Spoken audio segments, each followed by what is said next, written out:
Chers journalistes, femmes et hommes de médias, mesdames et messieurs, chers membres de Rempart, nous vous remercions d'avoir répondu à cette invitation qui est juste une déclaration de presse. Disons, une annonce de la naissance du parti politique Rempart, qui signifie Rassemblement massif pour la préservation des acquis républicains. Nous aurions dû nous contenter d'un communiqué de presse, mais les responsables du parti ont choisi ce format pour nouer un contact direct avec vous de la presse en attendant le grand lancement du parti prévu sous peu. Le président de Rempart, Abdou Khader Gaye, dit Kader, qui va s'adresser à vous, est un spécialiste des questions et systèmes agricoles. C'est donc tout naturellement qu'il croit et pense que l'envol économique de notre pays peut bien passer par le développement de ce secteur vital. Dans la déclaration qu'il va vous servir, il mentionne les grands axes de son programme politique. Sans tarder, chers journalistes, nous allons donner la parole à M. Généreux. Nous allons donner la parole, je vous l'ai dit tantôt, aux bienfaiteurs des couches sociales faibles.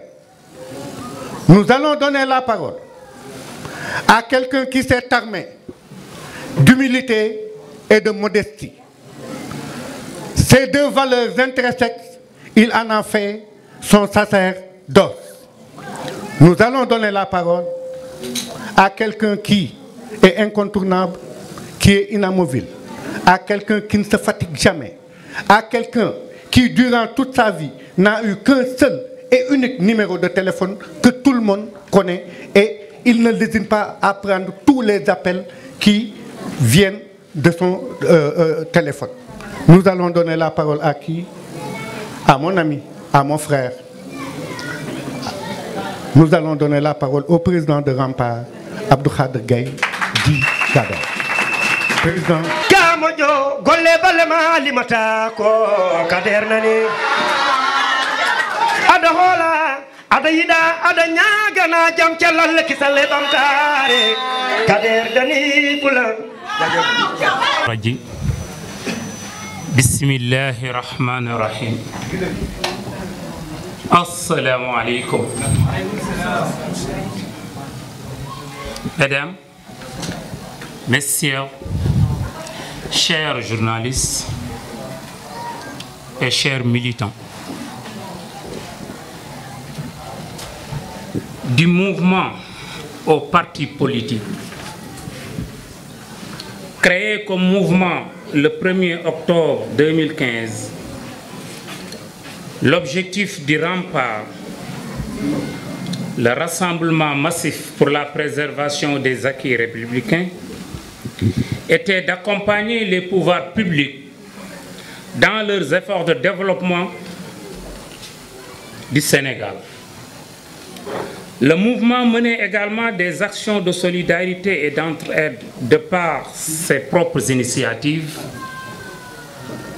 Durant toutes ces années, nous avons pu nous mesurer aux autres sur l'échiquier politique et social de notre pays.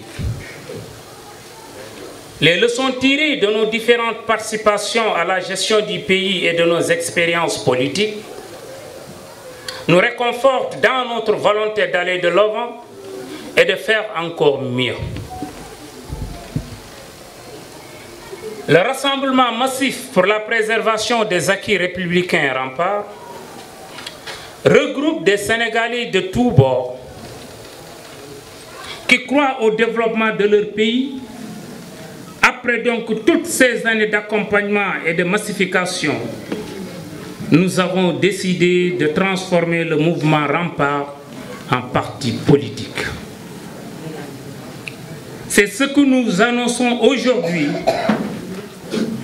Notre ambition est de bâtir un Sénégal autosuffisant à partir de la terre, qui est une véritable terre nourricière.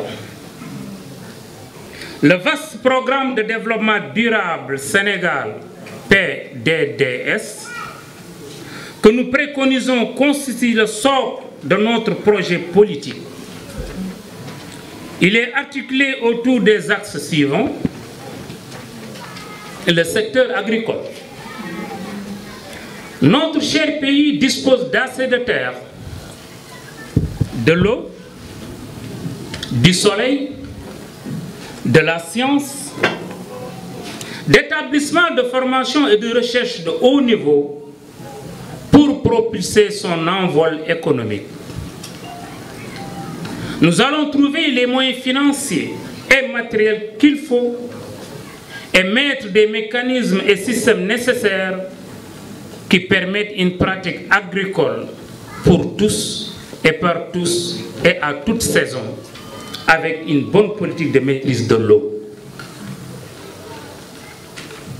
Le monde rural a besoin de renouveau et doit retrouver toute sa dignité. Notre connaissance de l'agriculture explique toute notre certitude que ce secteur à lui seul peut nourrir le Sénégal. C'est notre conviction. Les sous-secteurs de l'élevage, de la pêche, feront l'objet d'une attention soutenue. Nous visions et d'amener ces secteurs clés à jouer pleinement leur rôle dans le développement économique, social du pays. Le secteur de la santé. La santé, c'est l'épine dorsale de tout programme de développement. Nous allons œuvrer pour le renforcement de ce secteur qui mérite des efforts supplémentaires en vue d'une prise en charge adéquate des malades et de la motivation du personnel de santé. Nous mettrons en place des mécanismes de qualification du personnel et de contrôle qui puissent garantir la bonne marche de notre système de santé accessible à tous. Le secteur de l'éducation. L'éducation est au centre de tout et fera l'objet de toute notre attention. Avec tous les partenaires sociaux, nous engageons dans les meilleurs délais toutes les concertations nécessaires pour la rendre beaucoup plus performante et adaptée à nos réalités. Des plans stratégiques prioritaires seront élaborés dans ce sens par un citoyen sénégalais non instruit. C'est la finalité de notre combat pour ce secteur.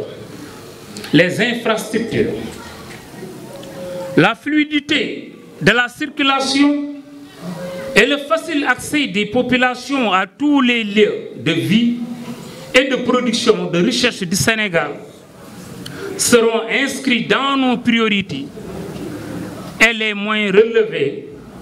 Ces défis seront déployés à tous les niveaux de décision administrative. Ce secteur clé connaîtra une véritable réforme. Le secteur sportif, tout en restant dans sa vocation initiale entre divertissement et épanouissement de l'esprit, la pratique sportive est devenue aujourd'hui une véritable machine économique. Nous devrons rester dans la dynamique victorieuse et de progrès de notre sport, particulièrement le football. Nous engagerons de larges concertations pour dresser de nouvelles perspectives de développement du sport, toutes disciplines confondues. La Charte nationale du sport sera revue et actualisée en vue de permettre la pratique de l'éducation physique et sportive sur toute l'étendue du Sénégal. le secteur culturel. Ce secteur sera fortement redimensionné afin de permettre aux jeunes talents créateurs issus de tous les milieux de s'exprimer et de vivre de leur art. Nous allons créer et renforcer les centres culturels et artistiques sur toute l'étendue du territoire. La vraie relance de la culture verra le jour avec les nouvelles politiques qui seront mises en place. L'amélioration des conditions de vie des populations, toutes les études, ainsi que le vécu au quotidien de nos populations, montrent un grand déséquilibre entre nos compatriotes. Pourtant, notre pays est bien maillé grâce à sa politique de décentralisation qui permet une gouvernance à toutes les échelles. Malheureusement, notre diagnostic démontre que l'État n'a pas suffisamment accompagné ses collectivités territoriales en ressources financières nécessaires pour leur permettre d'atteindre les objectifs de développement qu'elles se sont fixés. Nous allons non seulement libérer les moyens, mais nous allons augmenter les dotations budgétaires pour permettre à ces collectivités territoriales de jouer pleinement leur rôle. Dans cette perspective, nous allons instaurer un guichet unique pour le financement de projets. La politique est une affaire de vertu. Les fondamentaux de notre engagement politique sont tirés de ces vertus essentiellement attachées aux idéaux de paix, de justice, de solidarité et d'élégance républicaine. Notre action sera inspirée de ce principe de parti de masse qui garde sa personnalité et toute sa dignité, l'équité et la transparence. Notre combat permanent sera porté sur l'action et l'innovation, car Rempart, au-delà de son objectif de conquête du pouvoir, est avant tout un parti de développement. Globalement, le programme stratégique de développement durable, PSDDS, pour un Sénégal autosuffisant que nous allons proposer au Sénégal vise le mieux-être des populations. Nous le détaillerons prochainement, comme nous donnerons notre position par rapport à l'élection présidentielle du 24 février 2024, à l'occasion du lancement officiel de notre parti. Prenez simplement date avec nous. Sur ce, je vous remercie de votre attention.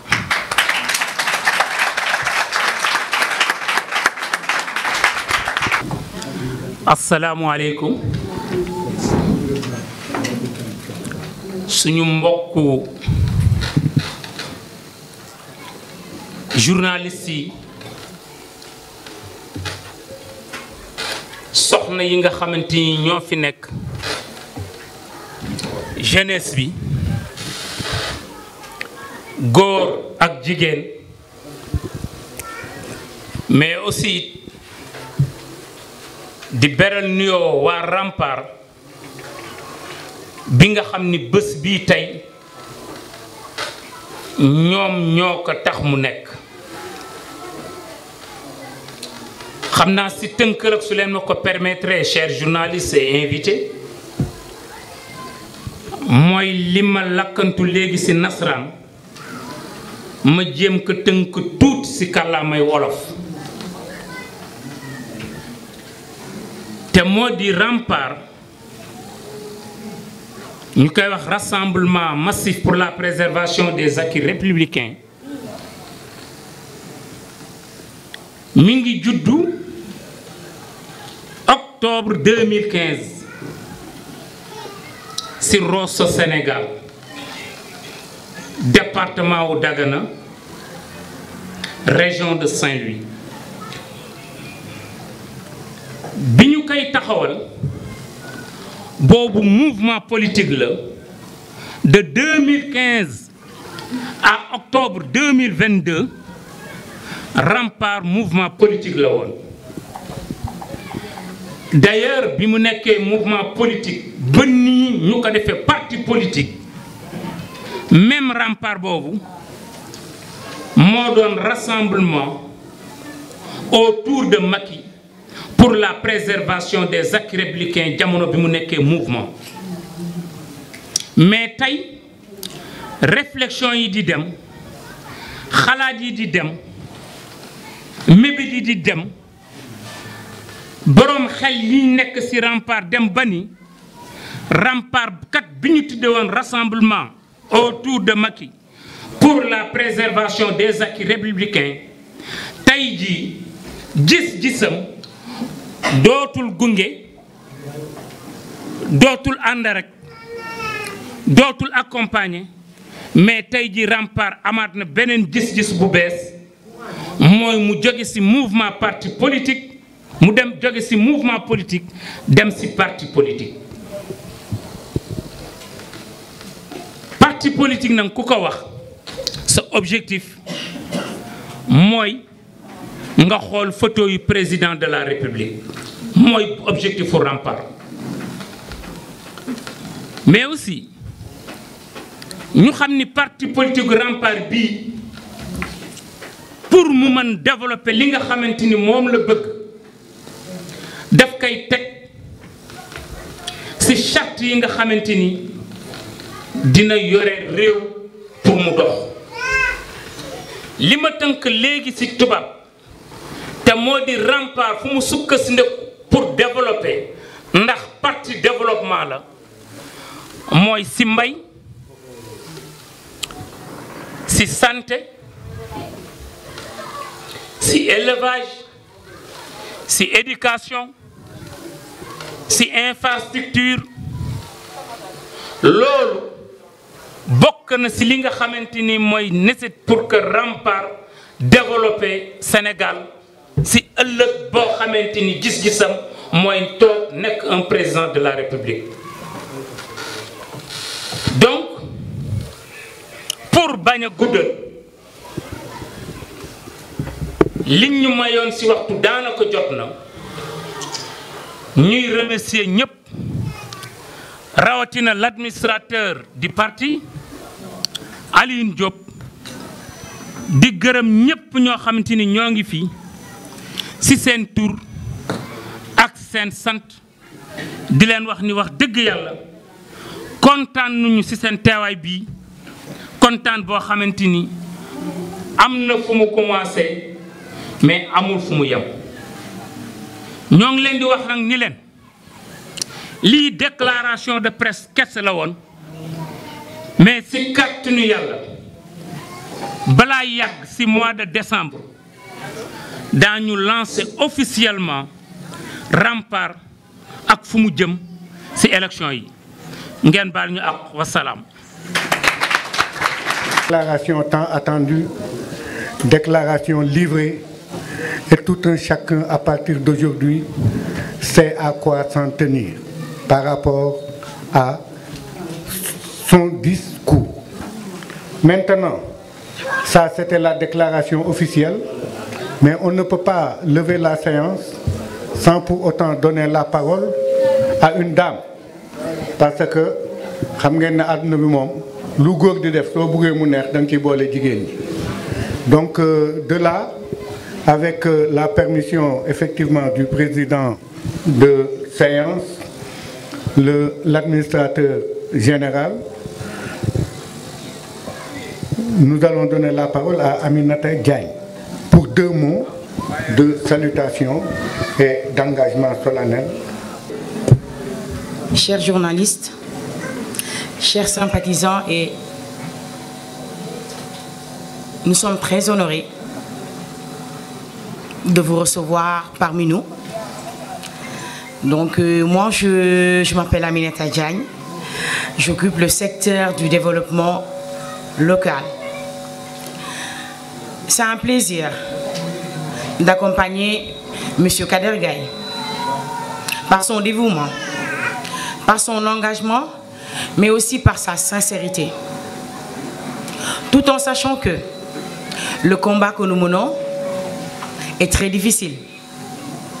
Nous sommes dans un secteur qui est trop difficile, mais aussi facile en même temps. Parce que c'est un secteur qui couvre les femmes. Moi, je m'occupe de tout ce qui est financement au niveau du Sénégal, des petites et moyennes entreprises, du secteur formel et du secteur informel, allant de Dakar jusqu'en Casamance. Monsieur Kader Gaye, j'ai eu à l'estimer de par tout simplement sa conviction, mais aussi par sa détermination et son engagement envers et pour le Sénégal. Monsieur Gaye, comme je vous l'avais dit, je suis apolitique, mais je suis tout simplement au niveau de rempart, de par votre détermination, mais aussi de par votre engagement pour les femmes. Tout en sachant que je mène un combat pour les femmes, par les femmes, parce que on pense que le développement du Sénégal passe impérativement par les femmes. Donc il a su tout simplement croire en nous et aussi voudrait nous accompagner par rapport tout simplement à notre vision. Donc c'est par rapport à cela, moi en tant que présidente de Hamel Bouamdjeri, mais aussi en tant que présidente du développement du secteur informel et aussi des financements des secteurs petites et moyennes entreprises, je réitère mon engagement et je vous dis Kader Djorkadial.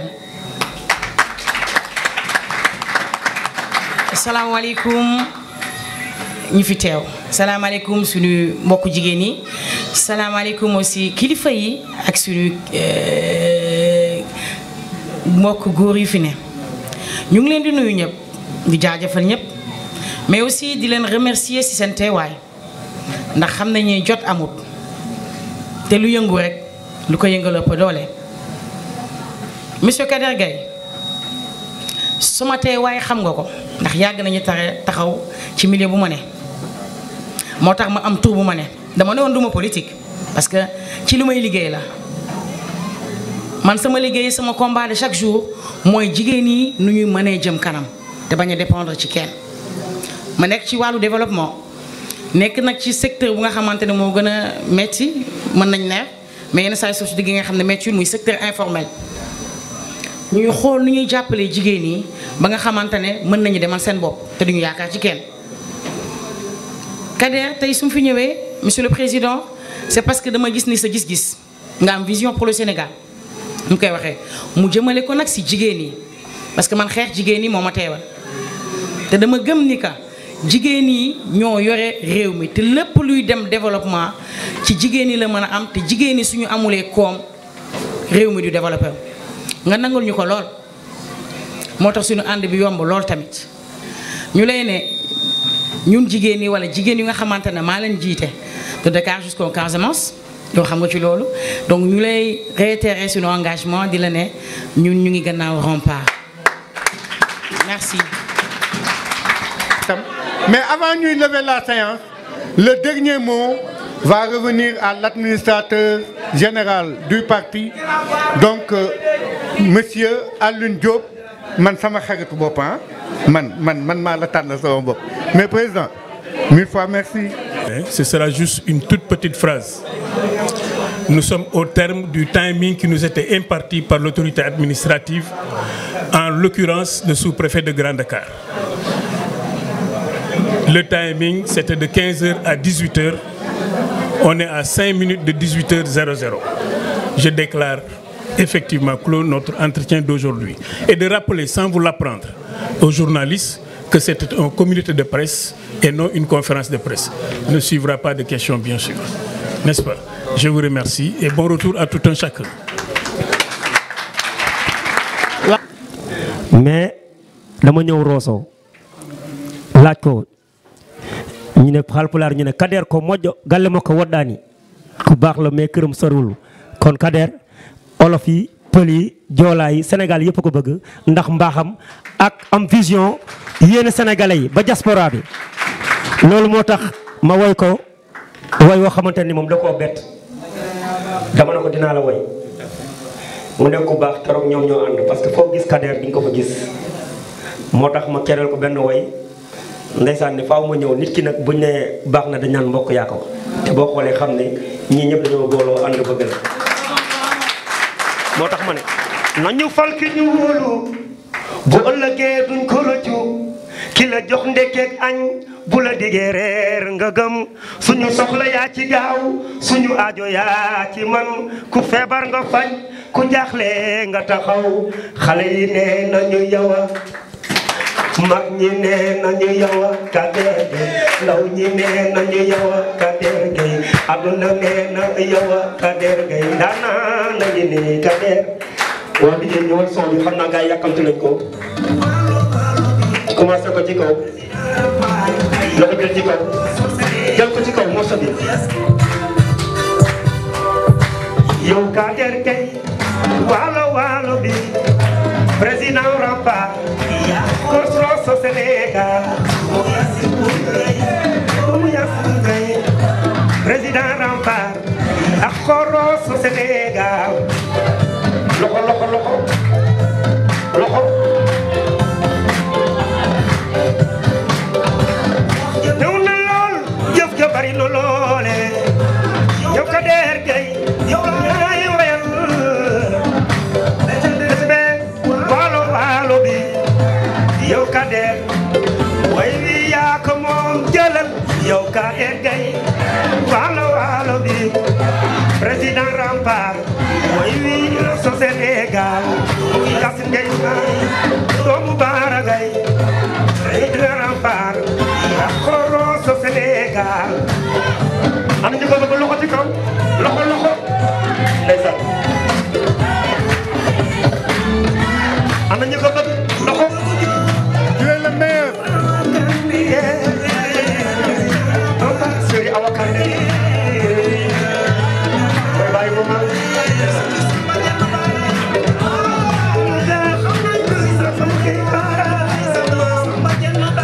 sama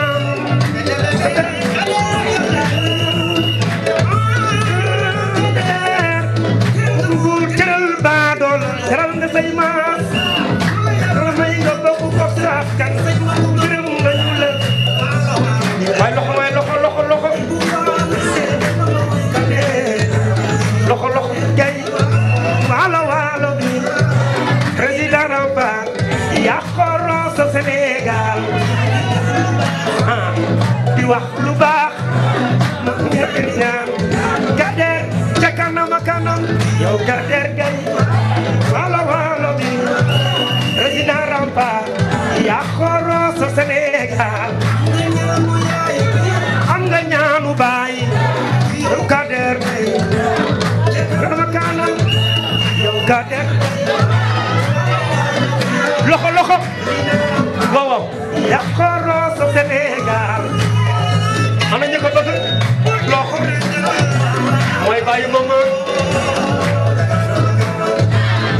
Kader Gueye waalo waalo bi mu ñe mama ina Rempart yaa ko Rosso Sénégal yaay di liggéey def lu baax yow Kader